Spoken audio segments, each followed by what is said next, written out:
On the next Power Rangers, the kids play volleyball against Stone Canyon. All right, guys, we came this far. You said it. Now it's time to go for the gold. When suddenly the earth shakes mysteriously. You guys hear that loud rumbling? Everyone feels it, even Rita and Lord Zed. Help us up, you numbskulls! An evil new monster has just arrived with his own team of terror. A threat thwarted only by the Power Rangers. Can they do it? Find out on the next Mighty Morphin Power Rangers.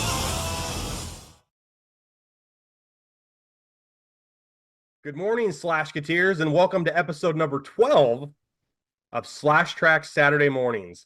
We are once again joined by my best friend, the godfather of the Slash Trax network, the 80s slasher librarian, Mr. Josh LaRue. Howdy, howdy. Are you excited for another Saturday morning? I'm very excited for this, and I love Saturday mornings, man. Cartoons, Power Rangers, Saved by the Bell. It's awesome. But I learned something before we went on the air here, folks. Alex has never seen Power Rangers season 3 forward, so we're gonna have to change that one way or the other. So I've got some ideas. I've seen pieces. Yeah. Random episodes, not in order. You were talking about the Masked Rider. Oh God, yeah. I saw the first episode of season 3. I was super confused because I didn't know what the Masked Rider was. Was that some sort of cross promotion they were trying to do with some other franchise? Yeah, it's called Kamen Rider or Kamen Rider over in Japan. And it was just another like VR Troopers, Power Rangers, Beetleborgs type thing. And yeah, they were just trying to boost its Saturday morning appeal or weekday appeal by combining it with the Rangers. But what's crazy is once the show started, it never mentioned Power Rangers or those episodes. And Power Rangers never mentioned Masked Rider. You think they would have teamed up when things got tough, but yeah, or they could like rely on them for future battles because they had that history together. Yeah. And I'm disappointed, and I'm going to get to that today when we get to it in the Power Rangers. I think that they did something very bad in this episode. So, okay. Hey, can I talk real quick about TV shows doing cross promotions? Yeah. My favorite cross promotion for a TV show when we were kids was like probably easily whenever Jaleel White would just randomly show up on like Full House or Step by Step on TJ. I know that all those states, like Urkel was from Chicago, Illinois, but the Lamberts lived in Wisconsin. And I'm pretty sure that the Tanners lived in San Francisco.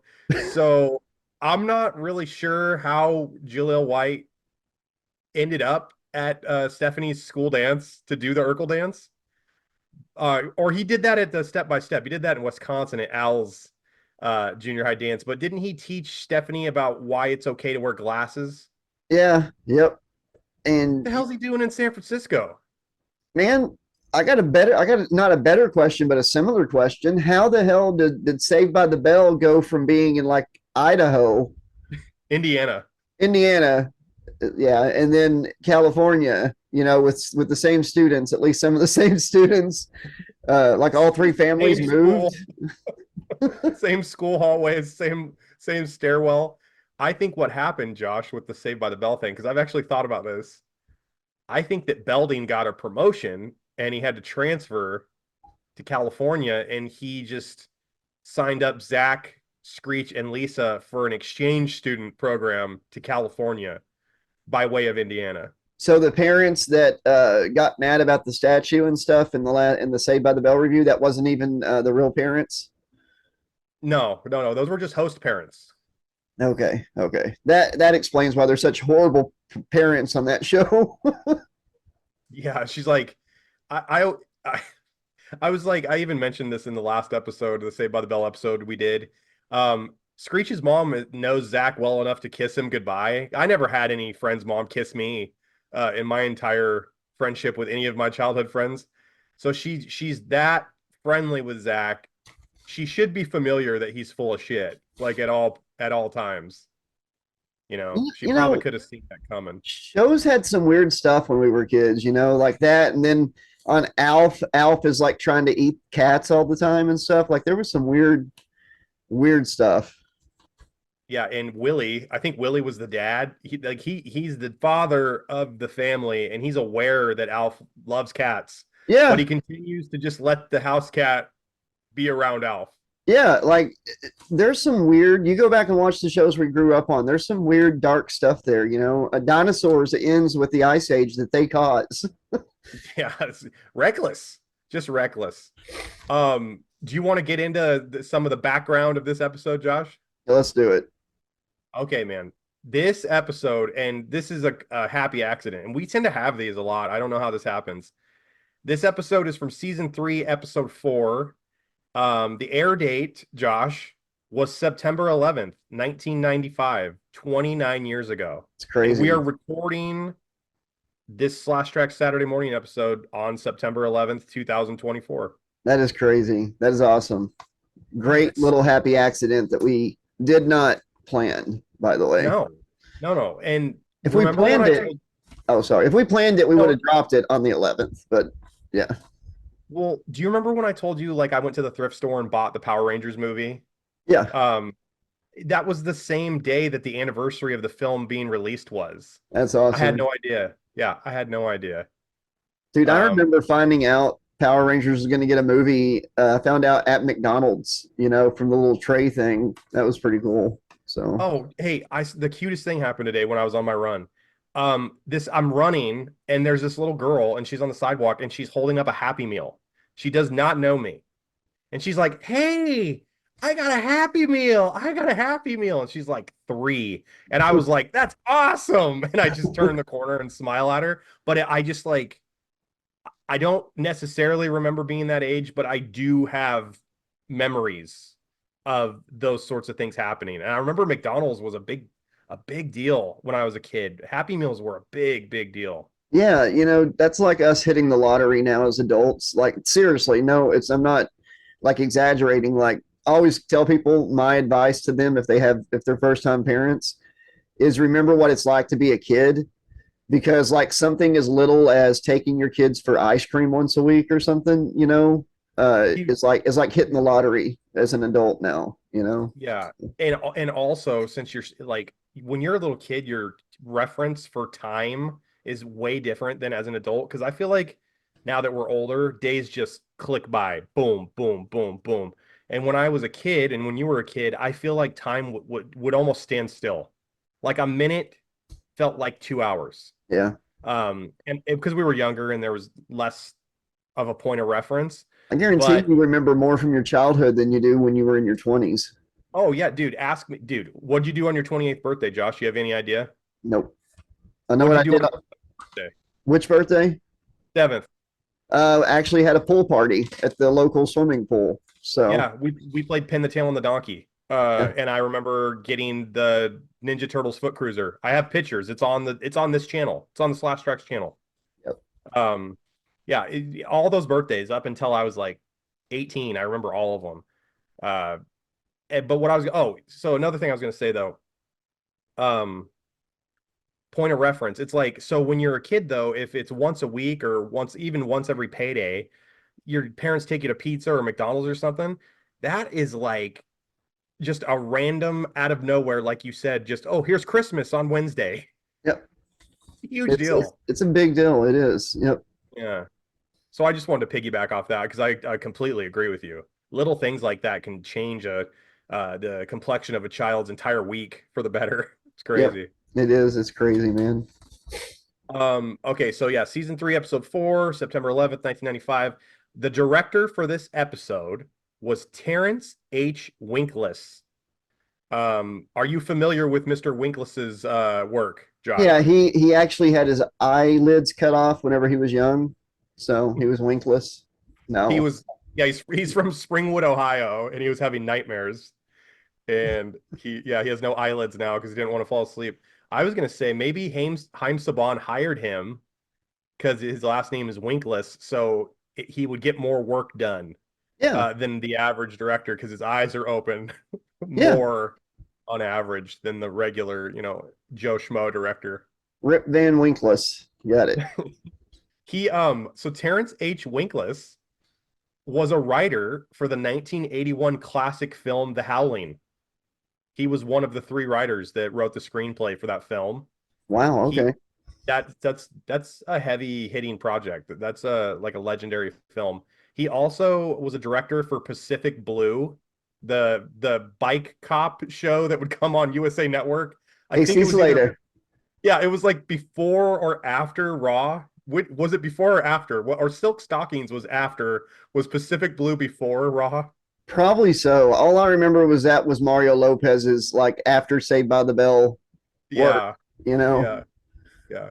Still had man. those numbers Did, going. did he work on the all-time classic horror movie Howling for the Marsupials? No, he didn't. But when we no, he did. When shout out to Mikey Clark, by the way. I was gonna say though, if he happens to direct the next episode of Ninja Quest, I saved some other tidbits of his career because Okay. there's a couple films that like they look like slash tracks potential to riff. So he went from like the Howling and Power Rangers and stuff to some other like a Dangerous Minds ripoff. I read the little blurb and it's like he wrote and directed this film that came out in like 1995, which I think is when Dangerous Minds came out, about this teacher who has to use her skill in kung fu. She's like a kung fu master to control this unruly classroom. Jesus. So I don't know. That looks like it could be a Slapstracks movie. Um, Right he up our also alley. direct he also directed episodes of Beetleborgs, and he also directed episodes of Power Rangers Zeo. Okay. That's cool. He, he kind of did a lot of stuff. Like you said in the pre-show, Josh, before we started recording, September 11th, 1995 was in fact a Monday, and it was 29 years ago. You said that too. I was 12 years old. Josh is a year younger than me. So slash Kateers, do the math. He was 11. So Yep. young Josh was 11. Seventh grade had just started for me. Josh, were you in sixth grade? Sixth grade. Yep. Yep. Okay. So we would have been in middle school together. The number one song in America, which is interesting that I even said Dangerous Minds ripoff. A song from Dangerous Minds. Do you have a guess? Gangster's Paradise. 100% nailed it. Gangster's Paradise by Coolio. Do you want to know what the price of gasoline, Josh, was at this time in 1995? Uh, the average for the entire United States, Yeah, for not Arkansas, not Oregon, just the U.S. probably like $1.20. Oh my God, you're so good at this. $1.15. Oh, sweet. Yeah, cool. That's a great answer. You did really good on that one. I would have a hard time seeing anybody beat you on that. Milk. How much was milk for a gallon? $1.85. You're still good, but it's a little high. This is a Oh, little higher than 215. 215. you're close. 248. Okay. That's the average though, right? That's Like the average. okay. So Okay. I remember milk being like, I think it was like $1.99 in Oregon, and I remember my mom had this thing at the post office where like they would throw their people would get their mail in their post office boxes and they'd throw their circulars in the garbage can. So the post office was open 24/7 in my hometown. My mom would pay me a quarter per circular that I would fish out of the garbage can because they would run a buy one get one free milk. So I would go in there and dig through the garbage can and get all these buy one get one free milks. I'd get paid a quarter per circular, and mom would go down to the grocery store, buy all this milk, and we had an extra freezer. She would freeze milk. So Yeah, do you have Brahms where you live? we didn't have a Brahms. It was a Safeway and an Albertsons and an IGA, like a McKay's. Okay. See, Brahms has really good prices on milk to this day, like under $3. Like if you Wow. buy two, you get it's even cheaper. So still 1995 prices at Brahms. Big Pretty ups close. to the Brahms. Pretty close. Brahms, it's a like hamburger restaurant, but like they sell ice cream and stuff. So Oh, they probably own their own dairy farms, they huh? do. They have their own dairy farm. Yes. There's no middleman. They probably middleman. distribute it themselves. Yeah. Okay. There's the answer. Yep. That's incredible, by the way. Eggs, Josh. How much for a dozen eggs in 1995? Okay, they're still not super bad to this day, so I'm gonna guess under $1. Yes. I'm gonna say like 89 cents a dozen. You almost just won both showcases on Shit. Price is Right. 92 cents. Okay. Okay. Yeah, you almost won both showcases. Bill Clinton was president. So Bill Clinton was pretty much president the entire run of the Power Rangers. The original Um, Power Rangers, yeah. yeah, the original Power Rangers. Josh, what was the number one box office grossing movie of 1995? Mighty Morphin Power Rangers. No, 96 is when Twister came out, right? Yeah. 95, was it Armageddon? Did that come out yet? No, Armageddon came out in like 98. Who's in it? Is it If I tell Speed? you, no, it's a buddy comedy and it has Tom Hanks and Tim Allen. Oh, Toy Story. Yeah. Yeah. Okay. Yeah. Okay. Yeah, definitely. NBA champions were the Houston Rockets. My favorite football team won their last Super Bowl to this day, Dallas Cowboys, and the Atlanta Braves won the World Series that year. So that's some interesting backstory of what's going on when the Ninja Quest is first starting on September 11th, 1995. Josh, let's start breaking down this very pivotal and important episode in Power Rangers history. Let's do it. All right. Josh, the episode starts at the annual volleyball championship that I wasn't aware even existed in Angel Grove. Every competition they have is against Stone Canyon, by the way. Like everything they do on the show is against Stone Canyon. But Is it? yes, if you pay attention, it is. And you know, one of the things I caught early on was Ernie sitting there with Vulcan Skull, and he said, "Winners get free lunch at Ernie's Outdoor Cafe," because this season the juice bar's outside to be different. And all I could, and I told Beth as soon as I heard that, my wife, I was like, "Yeah, the winners get free lunch, the losers get 2 free lunches." No, that's funny that you say that because on the notes it says winner gets free lunch at Ernie's new outdoor cafe, and it says question mark. Since when did he get another business? Right? It's like, it's just the patio for the juice bar. I mean, yeah, I don't. Come on, man. the food's so bad there that if the winner gets a free meal, the losers get 2 free meals. Here's another question I have written down. How is there time to field a volleyball team for the Power Rangers, let alone a championship caliber volleyball team? Right? Because they've had to, you know, I've got this is actually later in my notes when they win, because of course they win. But like, is it really fair? I mean, they're supposed to be heroes, right? Like, I know they're not morphing and playing, but they've learned a lot of abilities, you know, and teamwork being the Power Rangers. So is it really fair that they go out there and beat other normal teenagers in sporting events? I don't Especially think that's especially with free lunch on the line, because when we were in high school, free lunch was a big deal. Yeah, Zordon could cover food for them, you know, like I'm sure synthesize some food or something. I don't know. But that crowd, I never saw Zordon feed the Rangers one time in the entire show's history. Did you ever see Zordon have refreshments at the command center for the Rangers? At the Christmas one, I think maybe, but that wasn't even a real episode. Zordon's got a big piping hot container in Alpha 5's head full of like spiced apple cider for the Rangers. Come sit on Zordon's lap. But man, when Tommy gets that first point, the crowd went mild. Like it was a very low energy crowd, just like waving the little things, the little pendants. How did the Rangers not get like confused? Because they're like in this athletic competition, and they're very like they're saving the world every day, and they're morphing constantly. How do they not slip up when they're spiking the volleyball? Like, you know, Billy goes up for a spike and he's like, Triceratops, you know, like, bam. That's why it's not fair. They're going to win everything, because even if they don't morph, they still got powers, damn it. They've got superhero powers.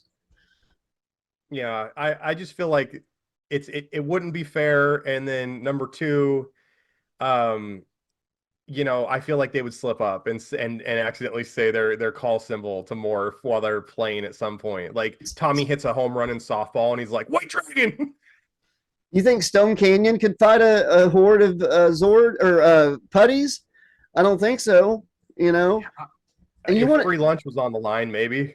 and this show, this miniseries we're doing is actually like the TV version of the events of the movie, of them getting their ninja powers, and it kind of shows you the budget between movie and TV.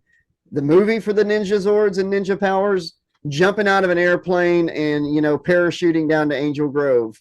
The TV version, volleyball. We go now, Josh. We go to the moon, and Lord Zed has Rita blindfolded and has something kinky planned. He gives her a brand new telescope for their sex dungeon. I mean, for their anniversary. Yeah, and that telescope has no glass in it, by the way. When the camera zooms into the front of it, it's like completely empty, by the way. Why does he has her blindfolded? I'm surprised her hands weren't tied around her back. I've got something for you, my dear. And she says she can see all the action now. Like, what's she doing? Zooming in on people's bedrooms or something, Oh, Zeddy. And Zed gets in front of it when she looks through it, and it's like emotional spousal abuse against Zed, man. She is so mean to him. Zed looks like Uncle Frank in Hellraiser when he's like trying to get his body back. It's just all muscles and tendons and fibers and stuff. And his NFL sun visor on his face. And everything starts to shake on the moon and in Angel Grove. And the Rangers stop for a second, stop playing their game. And man, Stone Canyon's some mouthy people. They're like, are we going to play or what? The only one who noticed was Billy. Yeah, Billy. So Billy is Spider-Man now at this point. Like, he has his own Billy sense, not spider sense. He's got his Ranger sense. It was tingling. Yeah.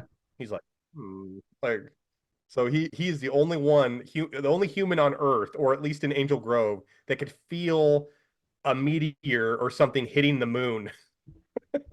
And not even Earth, the moon. There was a disturbance in the farce. But we find out this actually hurt my feelings as a kid, what the next scene we get, because we're on the moon again, and we find out that it was Rito Revolto that crash landed on the moon. And I was hoping for Ivan Ooze, but it was Rito. And he ends up like shooting himself into the evil base, the moon base, after he leaves some eggs on the surface of the moon. That they don't explain where he got the eggs. He just has these eggs. Yeah, he just brought them with him it's a gift. Like, there's one egg that's a monster and the other eggs are Tengu eggs or whatever. We don't know that they're Tengu eggs. Yeah, we don't know that yet. That's a good point. But we can assume he's got these giant bird eggs. If you've seen the movie, you can your mind kind of knows where it's going. Because also, Josh, we haven't seen any putties yet. No, there's no putties. Putties. Yeah, but we finally get to the command center. And because it goes to the command center just for a second with and Zordon's all like, what is going on, Alpha? Like, he's very bossy this episode.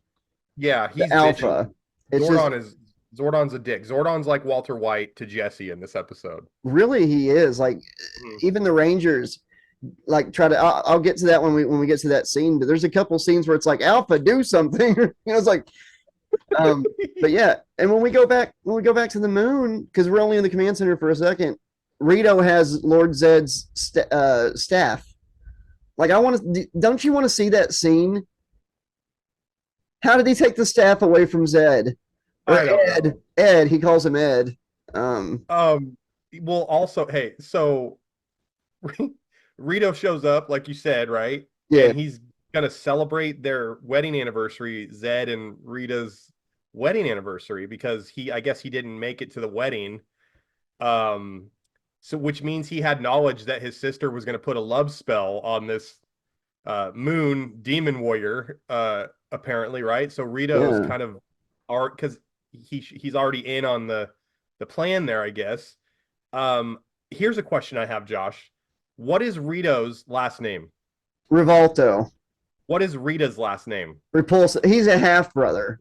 Okay, this I guess I don't well, know. Was Rita married before Zed, or is Rita still married? Because Rita's maiden name would be Revolta, Yeah, yeah, exactly. Revolt, whatever. right? Yeah, yeah. Unless they're half brother and half sister.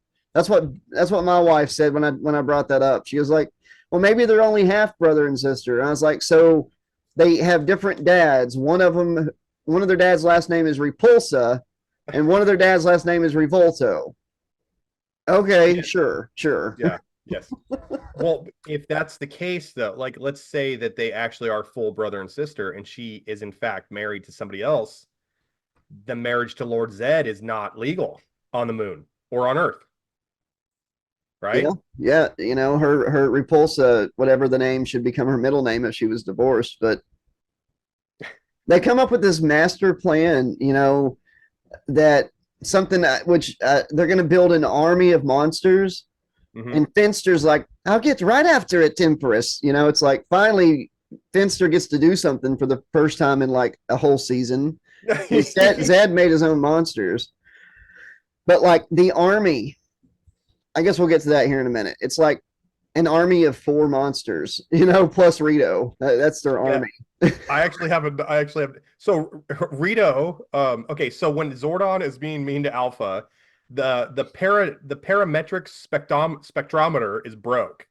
So their Zordon and Alpha are now unable to monitor Lord Zed on the moon because this thing is broke. Rito, like you said, he's already overstaying his welcome, and he's only been there like 10 minutes. So Lord Zed already wants him out of the house. Uh, Rita is going to use Rito as a decoy to help defeat the Power Rangers with the other 4 monsters, his army that you just brought Army, up. an army of Yeah, 5. his army. So they got an army, not party of 5, army of 5. Um, okay, this is an actual timestamp slash Kateers.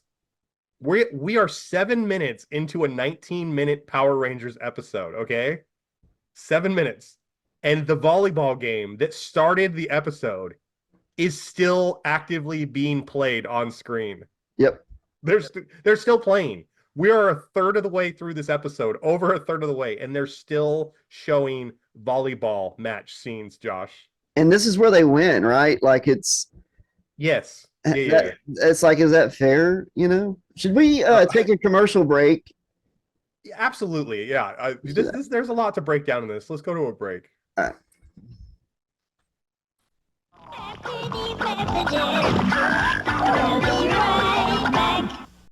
Mighty Morphin, our Rangers. Lord Zed is planning the ultimate destruction of Earth. Our Rangers summon Ninja to receive the amazing ninja powers. Whirling and kick action, sword swinging, and net launching action. Now with transforming Ninja, peace is restored. But there's no peace for the wicked. Ninja Rangers and the evil space aliens. And now the Power Ranger Fighting Edition video game with Ninja Megazord and Shogun Megazord for your Super NES. From Bandai.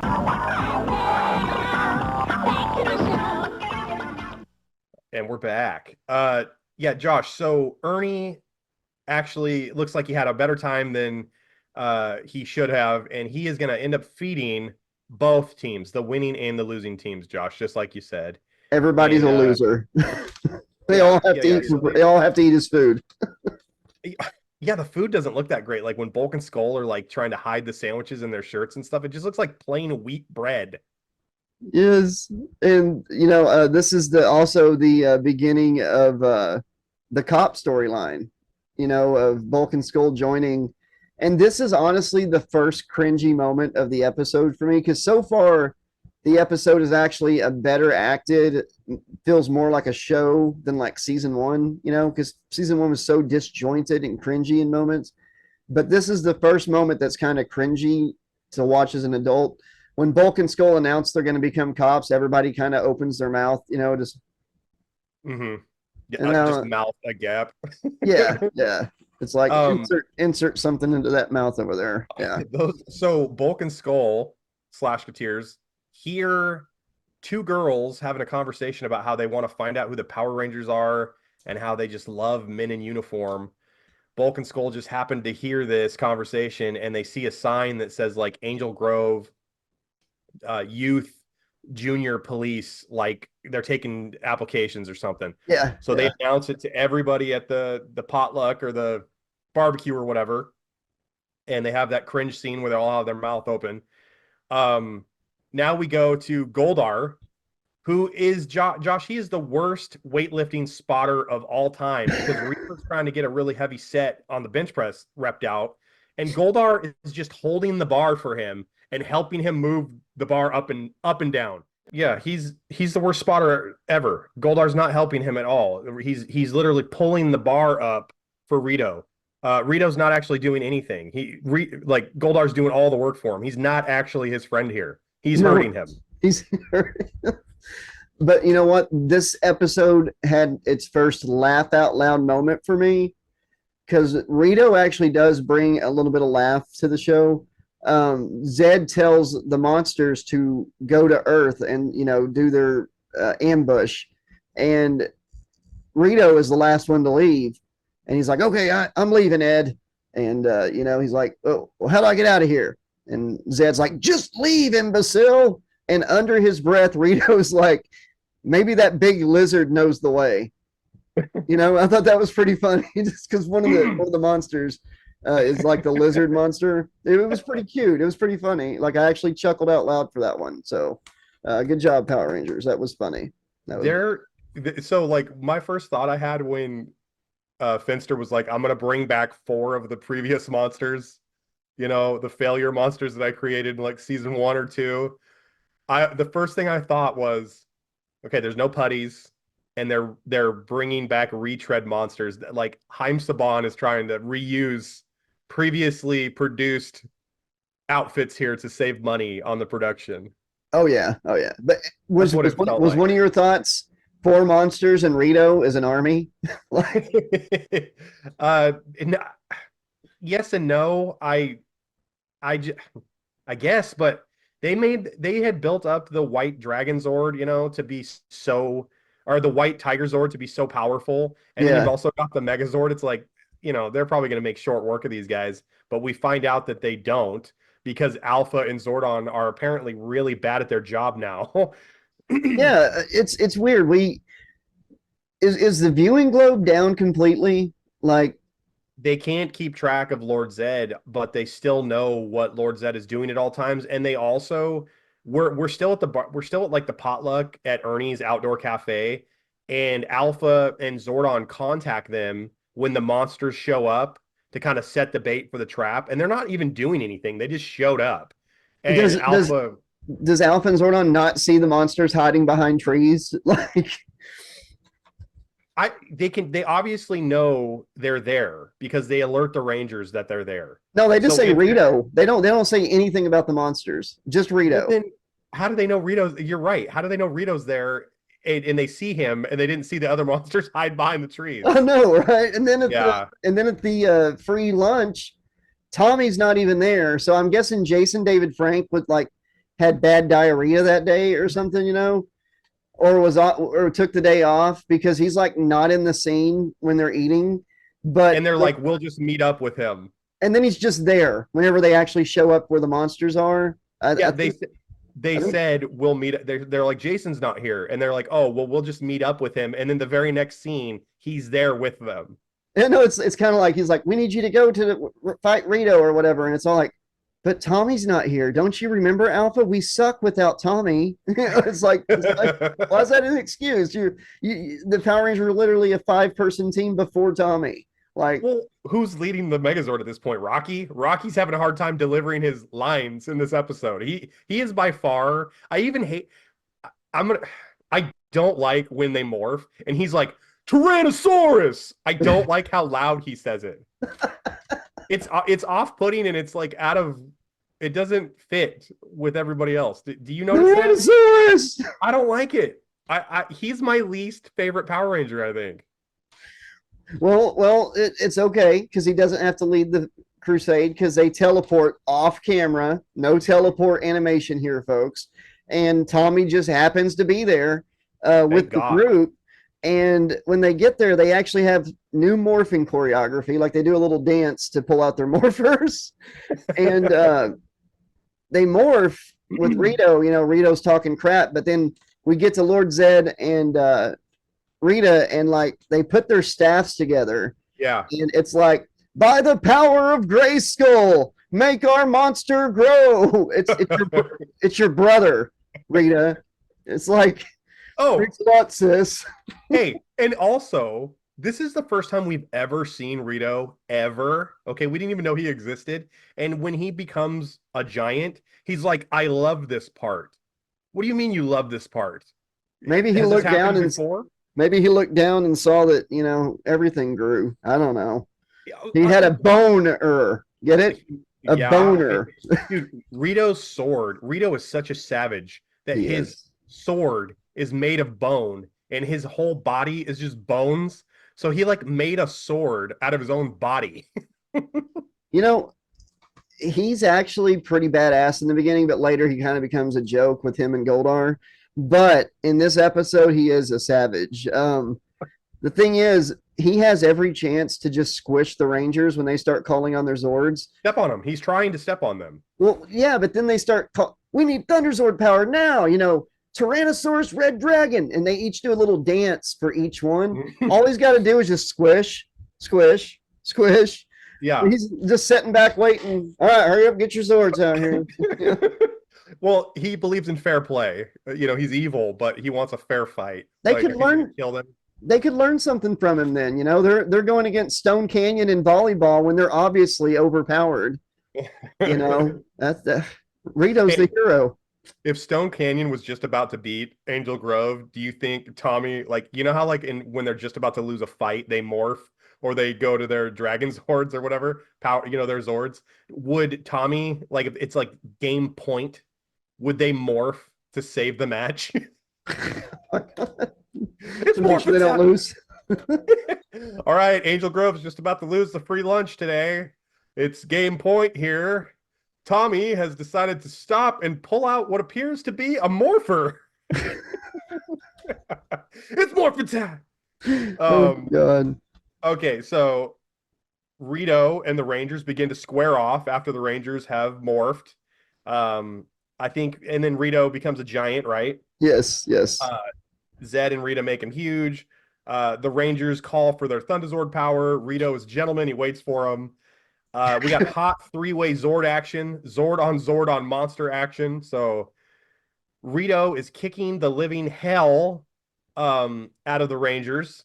Zed and Rita launch the ambush, right? They unleash the other four monsters and they make the other hiding monsters huge. Yes. And that's yeah. Yeah, so the Rangers are getting their ass handed to them. It's like when Tommy first showed up in Green with Evil, like they're getting their asses kicked. It's over for the Power Rangers. It looks like Alpha can't control the power accelerator. They far too. Yeah, Huh? I was gonna say they actually call to Alpha and say, "Save us, Alpha," and it's like, the hell am I gonna do, ass butt? You know, I'm a freaking little robot, and then that's everything's frying in the command center. Yeah, the Alpha's having a really hard time. The power accelerator is like generating too much power, and it could actually strip the Rangers of their powers. And Alpha's board, the board he's running to control this thing, explodes. So he loses power of the board. And that's when, at that point where you're at right there, Tommy shoots like one of his Tiger's orbs. Yeah. And Rito just pulls out a giant Uno reverse card. Mm-hmm. Did you catch that part? Yeah. And it just and shoots he it shoots it right back at him. Yeah, that was pretty badass, And you said Alpha's like, if we overcharge the system to fight back, you could lose all your powers. Mm-hmm. And Tommy's like, I don't even want to think about it. We're doing it. And he's like, it's a risk we're willing to take. And I'm all sitting here thinking, is Tommy the dictator of the group now? This isn't even going to be a group discussion. Yeah, Tommy just immediately like, nope, we're doing it. That's going to happen. Josh, let's go to another commercial break before we get into the epic climax of episode 1. Okay. All right. Yeah, because they're about to put the pressure on Alpha again. I got to make a comment. So let's see what Saturday morning commercial we're gonna have here. I'm looking forward to it.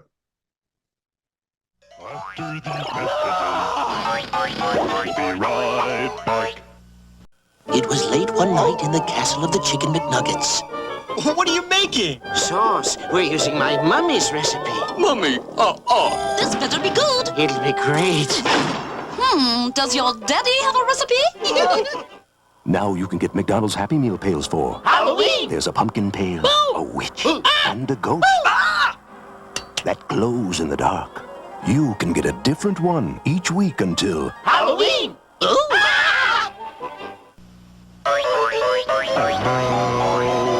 back to the show.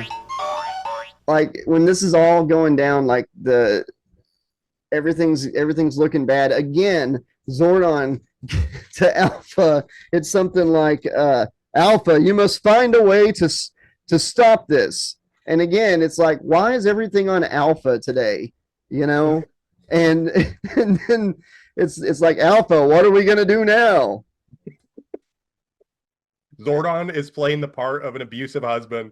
Zordon had a terrible day at work, and he's taking it out on his wife, Alpha 5. Yeah, everything is on Alpha today, you know, but we do get a really fun scene. I don't know what you got down for this. What did you have? Did you enjoy seeing the villains celebrating that they're winning? Yeah, Zed and Rita I just wrote Zed and Rita are having the best anniversary ever. Dude, yes, that was fun. It was actually, as a kid, when I was watching this, because I got into Power Rangers kind of late, like I said. I watched it up until about 13. But I was like, what the hell is going on? You know, because like you have a formula, you know, putties, little monster gets big, Zords show up, you know, what's this army of 5 crap, you know? But yeah, Rito says finish the Rangers in the big battle. Mm-hmm. And then like 2 of them start to attack, and then he just interrupts and he's like, do I have to do everything? It's like, he didn't even let them finish what they were doing. God, he's like any supervisor I've ever had at any restaurant I've ever worked at. Hey, go take care of this, go do that. It's like, oh, you're incompetent. Like 7 seconds later, I'll do it myself. Why did they never try this before? You know, why didn't they ever, like, they've got the Rangers on the ropes, right? How come Lord Zed doesn't just come down from the moon and help fight too? Like, put the last nail. Rita never showed up and did it. In Green with Evil, they never did that. There's so many opportunities where they could have just finished the Rangers off, but they just let them right back in the fight because they hold back. All they had to do was send an army of 4. They could have been an army. Is just crazy, but yeah. They're like, for the first 50 encounters and battles we've had with them, we've only sent 1 monster and we've almost beaten them every time. What if we send 5 or 2 or 3? You know, like exactly. Why don't we? So this is Rita and Zed forming the NWO at this point. They're taking over WCW, which is Angel Grove, right? Yeah. Early NWO before they watered it down with too many monsters. I'm surprised that once they destroy, like they end up destroying the Zords in this fight. I'm surprised that Rito didn't pull out a can of spray paint and spray painted NWO on the Zords. Oh that are like God. laying lifeless on the ground. What? For life. It's too sweet. For life. Why, if the Zords are exploding, is there so many explosions behind them, to the side of them, in front of them? You know, but I don't know. Cool. It's pretty cool seeing the Zords falling apart. You know, like this behind me. Let's see here if I can block that. That's the arm that fell off. There it is. The head and everything. It's brutal, man. And these Zords are not going back together again. This isn't like the Dino Zords going into the earth. These Zords are messed up. Yeah, my note says the Zords are absolutely destroyed. All hell has broken loose. And what the hell's Kimberly going to do? Like, they get thrown out of the Zords and they're demorphed. And she's like, yeah, no. oh, and they're like having to pull it. What are you gonna do, Kimberly? What are you gonna do? Just do exactly what she needs to do. Look absolutely gorgeous with the midriff showing like she is right there, my friend. Did you watch the version of this with the bloopers at the end, or the with the credits, with the little extra stuff in the credits? No, I watched the one on Netflix. Yeah, if you keep watching in the credits, it shows like a little extra scene during the credits. That's what I watched was Netflix. Really? Because it just cut to the next episode for me. It didn't show. You have to like stop it from doing that. Like Okay. when they're like it dun dun dun dun dun dun to be continued. Yeah. And then in the credits, I love it because it shows Zed and them celebrating again. But this time, they're like doing the conga line again from early in the episode. But this time, the suit actor in the suit of Zed, which is different than the voice actor. The voice actor is doing lines like, yay, we're beating, we're winning, or whatever. But the suit actor like does this whole jig, like does this big dance, like kicking his feet up in the air. Yeah. And it was really fun. It was funny. I made a note here that it was really fun to watch the Zed suit actor dancing during the credits because you can tell they were just goofing off. That's why it wasn't in the actual episode. Like having a good time. Yeah. Show.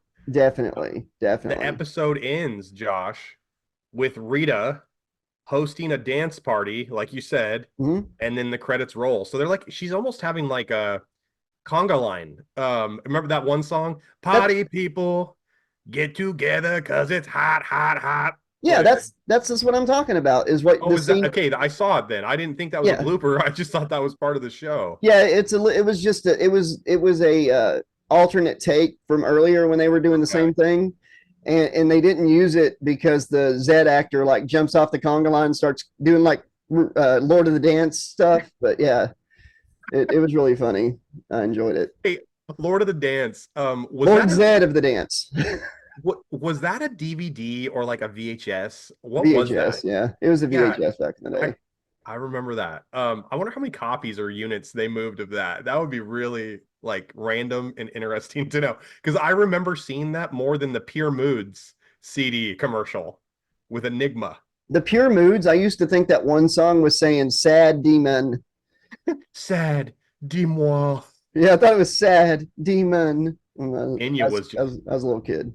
That was my first like encounter with Enya, and I love Enya to this day. She's great.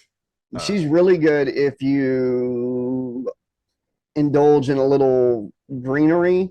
Mm-hmm. You know, I'm not gonna endorse it.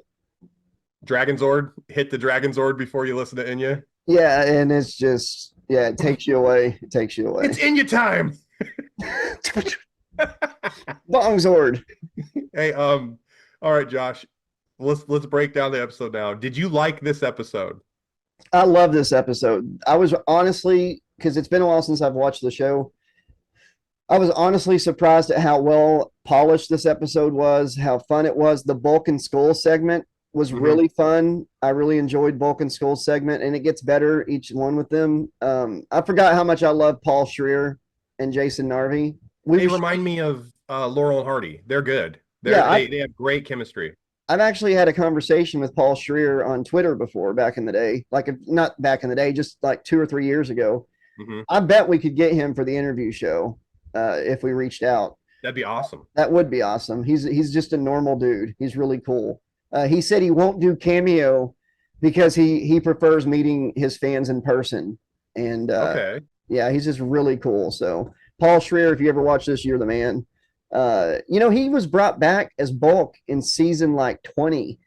It was Power Rangers Samurai. They brought him in to help pick out a new like Bulk and Skull type characters for that season. It was like 2012, but none of the guys were working out. So they were like, what if we just bring you back and match you up with like somebody like that's kind of like Skull, because Jason Narvey was busy. Yeah. So they just finally brought Bulk back, and he's training Skull's son to be a samurai the whole season. It's, you know, just funny. This is how you're a samurai, you know. And in the final episode of Samurai, Skull shows up in a limousine. He's rich now and picks up his kid, and they have like a reunion. Paul Schreier demanded, if he was going to be part of the show, that Skull would be brought back for at least one episode, and he made that happen. So that's pretty good. Cool. I would hope that if you one day have a spin-off show and you're a big timer, you demand that I show up for at least one episode. Ditto. Yeah. But yeah, the whole episode was polished. The stuff with the villains was funny. Rito legitimately made me laugh out loud, and not from making a joke about it. But when he's like, I don't know the way out. Well, maybe that big lizard guy knows the way out. Just under his breath. It was funny. It was good. It reminded me of like Robin Williams as the genie, under the breath stuff. The scene with the Zords getting their butts just annihilated. Yeah. We'd never seen that before. Like we'd never seen him in that much trouble before. Yeah, season 3 is kind of heavy on that because at the end of the season, I think Master Vile does the same thing to the Ninja Zords. But there's a lot of this one really sets the pace for the next 3 episodes. And unlike Green with Evil, each of these episodes actually have story that matters to the story. It all happens pretty quick, but I really enjoyed this one. So I think my score is going to surprise you. I liked the episode quite a bit. I didn't understand, like, the pacing has gotten much better. Like they've cleaned up their editing. There's not a lot of wasted dialogue. I did notice that like Karen Ashley might have had like one line in this entire show. Johnny Young Bosch might have had like one line. It's almost like they were using the red, yellow, and black Ranger simply as like props for the blue, pink, and white. At this point, you could tell who the favorites are. Oh yeah, it's like obvious. And also, I didn't like that the volleyball game went on for a third of the show. So the pacing's cleaned up, but that's not cleaned up at all. And I really didn't like when the two girls were like, "Oh, we like guys in uniform." It felt unnatural. Like the dialogue felt unnatural. I like where they went with it. I like that they did that as a plot device for Bulk and Skull to want to wear uniforms. I just didn't. Their conversation felt unnatural. And forgive me for saying this, but the blonde who's saying she wants to find out who the Rangers are, she looked like she's like 47 years old. Well, that is 1995. And I'm telling you, up until like the past like 10, 15 years, people looked like 10, 15 years older than they are. Like me and Beth have been watching 6 Feet Under, and every episode starts with somebody dying. Yeah. And it like says the like their birth year and their death year. And we like do the math and we're like, there's no way that person was 39. They look 60. Like, it's like, you don't look 41. I don't look 40. It's different now. Like people used to look older. Something's going on. I don't know what it is, but I won't have a question though. Is Ernie at least carding these cougars before they come to the volleyball picnic? He's got to know how old this is. Like a To Catch a Predator situation at the Angel Grove Outdoor Cafe, because they're like, these cougars are like trying to bait these teenagers with attitude like into a trap, right? Exactly. And you just gave me an idea for the rating system. I don't know what you've got picked out, but if I was picking the rating system, I would say free lunches at the Outdoor Cafe. You're so dude. Okay. What's your favorite part and what's your least favorite part? Favorite part of the episode is the evil celebrating. It was just so cool to see them like, holy crap, we're actually winning. We're actually winning. Least favorite part was the volleyball. Oh man. When they win, because I honestly expected them to lose to make it fair. Like part of me is like, it's not really fair that they're beating regular teenagers when they're freaking Power Rangers. Least favorite part is definitely the volleyball narrative. It felt like Malibu Sands, Saved by the Bell to me, a little bit too much. And favorite part was Rito, the introduction to Rito. And I really enjoyed the end fight for this episode because I like to see the Rangers, like it's setting up some very serious consequences, and it's like they've never faced this kind of like setback, and the odds have never been more against them. I like to see that. Yeah, it's interesting. Yeah, so that was really good. And the fight scene was good too. It was realistic. The Power Rangers were fighting, but they were totally outmanned and they were getting their ass handed to them. It was realistic. Yep. And I was laughing so hard because we're going to rate the episode now. I say how many free lunches at Ernie's new outdoor cafe out of 4? Um, I have not I, seen his notes, folks. damn it. It's not showing. I know, but you just got to take my word for it. It says how many free lunches at Ernie's new outdoor cafe out of 4. That What do is you get? crazy. I'm giving this one a 4. It actually entertained me. It took me back to my childhood watching it in every aspect. Even the part I didn't care for didn't take away from how much I enjoyed it. I had a smile on my face watching it. And yeah, it just really took me back. So yeah, 4 out of 4 free lunches. I give it 3 free lunches out of 4. I had a good time. This was a good episode.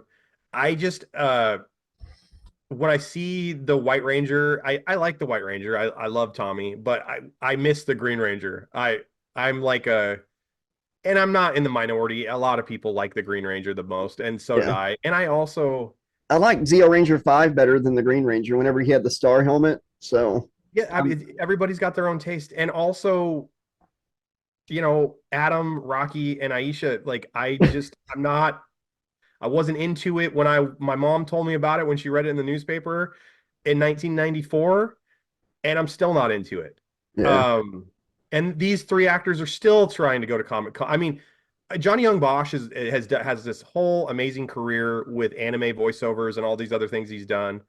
But there's a couple Rangers where all they do is go to these Comic Cons and they're like Karen Ashley was on half of season 2 and season 3 and the movie. That's it. They got rid of her for Turbo or Zeo, right? Zeo, and Steve and Johnny have come back a couple times throughout other seasons. Yeah, and Steve morphed came and back stuff, for once a Ranger, and right? Johnny came back for In Space and morphed Okay. and stuff. So like they still have some stuff after they left the show.